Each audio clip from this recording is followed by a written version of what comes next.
I get letters all the time from different CEOs, executives who want advice, and they ask me different things. Let me give you one letter that was just written to me. So it says, "Dear Lou, I have an employee who complains about everything.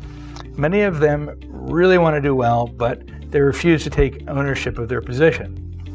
It seems like all they do is blame everyone but themselves.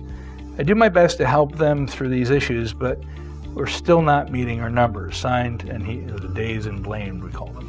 So people who feel blamed all the time typically don't do that well because they can't move forward, because they're always thinking about the past. When you have a situation where all employees are playing the blame game, there's no way to actually move to that next decision, to move that next part of your work. So just imagine this situation.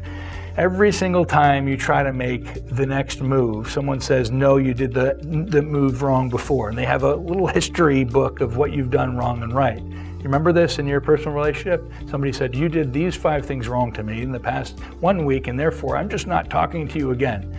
If we keep looking in that rearview mirror constantly, there's no way for us to just get better.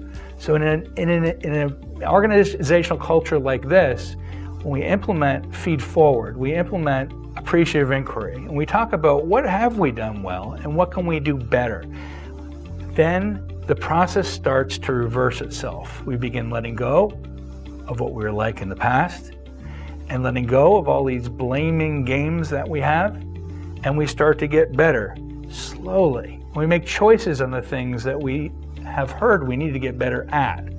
Making choices on how people perceive you and changing those choices is what will change your ability to succeed inside of a company.